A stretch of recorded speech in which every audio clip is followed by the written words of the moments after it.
Hi everybody, it's your old pal Chuck, and I'm back with another review. Alright, before I get started, show of hands, who here's got the Creo Terradrome yet? Okay, that's nice. Alright, you in the back, there's absolutely no need to raise your hand with just one finger extended. Shame on you. But anyway, today, you're taking a look at from the G.I. Joe 50th anniversary line, shared exclusive between Big Bag Toy Store and ToysRUs.com, the Viper's Pit. And let's get one of the figures out of the way real quick. Cobra Trooper, as you can see, still in the packaging. Same exact figure as the Pursuit of Cobra version. Same exact accessories layout. And thanks to the wonderful packaging job, the sniper rifle was rubber banded, not in the hand, but to the wrist, but in such a way that the barrel is now bent. The only difference besides a gold logo on the arm is that the Cobra insignia on his chest is just slightly bigger. I know for a lot of you, that's just enough to rush out and go grab all the sets that you can. The other figure, the Viper Commander. Now this one's a little bit nicer. Let's come in and have a nice little look-see here. Same exact mold as the Pursuit of Cobra and 30th anniversary version of the Vipers. Unfortunately, it does not come with the plethora of weapons and accessories as the 30th anniversary version of the figure. Doesn't even come with the mountable rocket launcher. Now it can hold its Viper rifle a little nicer, but for me, what sells it is this nice little short-stocked semi-automatic machine gun right there, but holds it perfectly. Great to use his hand to give out orders. Apparently also it does come with a small handgun, but since there's no holster, that just stays in package. But yeah, never seen the character before. Why they felt the need to roll it out now, I don't know. But here's the star of the set. And it is none other than Beachhead, G.I. Joe Ranger. One of the most beloved and hated characters in the G.I. Joe line. As you can see, very close to its first appearance look from, like, I think it was 1986, 87. Most of the same accessories are here. Great machine gun without the removable stock. Does have that little ammo satchel, but it doesn't come with the extra clip, I guess because, you know, the clip's not removable here. But yeah, really does look like a great update to that classic figure, drawing heavily up from its animated look. So yeah, let's take a little bit of a closer look at the accessories. Okay, right off the bat, I do want to mention that I got knocked out of the way as I pushed the figure stand in.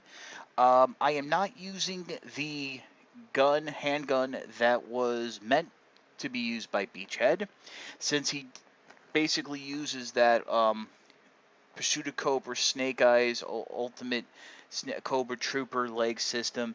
It does have the holster for the silencer and the pistol. Cobra Trooper comes with two, only has space with one, so why not give it to him? On my figure, I did have to push the hole for the silencer into shape, but I gotta say, I am quite impressed. The holster holds things quite tightly. I know there was a few issues going back to the 30th anniversary line with, I think, some of the Steel Brigade figures not having a firm grip on the holster. Comes with this great boot knife, the rifle, which we already mentioned, and his classic backpack. And much like the 25th anniversary version, or I should say versions, the the crossbow is removable and can be disassembled into two pieces. Frankly, I just stick it into the backpack and that's it. And he, of course, comes with the classic figure stand with the G.I. Joe logo done up in gold. Not a lot of accessories. I would have loved to have seen the inclusion of the alternate head from the comic 2-pack. Maybe that great vest from the Pursuit of Cobra line. with, when he came with basically all those Baroness guns and stuff, and the Alley Viper vest. Something that you can really make it the ultimate version of Beachhead. I can sort of understand why they didn't do it. Doesn't mean I'm not going to mention it. Alright, so now we're just going to take a look at the Beachhead figure proper. Right off the bat, I want to say that the figure feels good. It feels like solid quality plastic. Again, maybe my hands aren't as sensitive as others, but whatever. Right off the bat, Beachhead has a great ball jointed neck, very expressive. I do enjoy that. The collar, or I should say the bunched up area of his balaclava, is a separate piece. That's very nice. And again, kind of makes me disappointed that we didn't get that unmasked head from the comic 2-pack, because that would have worked perfectly as being the balaclava pulled back. This great vest right here along the chest. Unfortunately, it really doesn't hinder the ab crunch that much, but really, bend it more from the waist. Now, Justin Bell did mention this is a little difficult to remove. I'm not going to try it because it's just part of the figure. But he does have that classic knit turtleneck underneath. Universal joints here in the shoulders. You know what they do. 90-degree bend at the elbow. Rotation at the elbow. Does have that enhanced wrist articulation, which is fantastic. That, I think, comes from whatever other figures have used this mold. Actually, this is probably a repaint of the Retaliation 3-pack Beachhead. And I think that came from a Firefly figure or whatever. But same movement on both hands.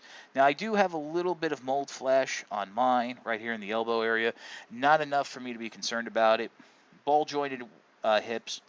Nice and tight. Not too tight that it's impossible to move the leg, but not too loose that it can't hold the pose. Double jointed knees. And forward and back ankle articulation with a rotation. None of the enhanced ankle pivot that we've seen in some of the newer figures. The argument can be made whether or not Beachhead needs it, but all in all, really solid figure. The Viper's Pit is our final 3-pack from the 50th anniversary line, and the final figure non-vehicle assortment we'll be taking a look at for the time being. Apparently there is a Wave 2 coming, but nothing set in stone. Whether or not I can recommend this really depends on how much of a troop builder you are. Frankly, I think there's enough options out there for a Cobra Trooper. I personally prefer the dollar store or Dollar General version of the Cobra Trooper. It came with a better weapon and just had a different feel to it. And I do like that blue and yellow scheme going back to the original cartoons, the original commercials, which were some of the first animated appearances of G.I. Joe. This Cobra Viper Commander, we already have, to some extent, Viper Commanders.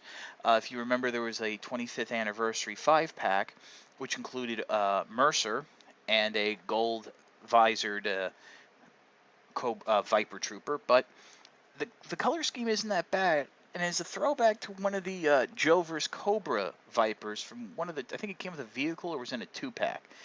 But, it's up to you. Now, Beachhead, out of all the core characters I would have liked to have seen included in a 50th anniversary wave, I really can't put Beachhead towards the top of the list. Yes, he was actually 4th in command. Something that was revealed in part 1 of Arise Serpentor Arise. It was Hawk, Duke, Flint, and then Beachhead. I actually never knew that until I saw that episode. So as a core leader, yes, I think that's important. But I don't know. Maybe throwing Duke in here, or Stalker. It's tough to think. We already have Flint in a vehicle pack, but it's a great figure. But I think in really all the cases of the figures that have been released thus far in the 50th anniversary wave, it's good, but could have been better. This is your old pal Chuck for Beachhead, the Cobra Viper Commander, and the Cobra Trooper. We'll see you next time.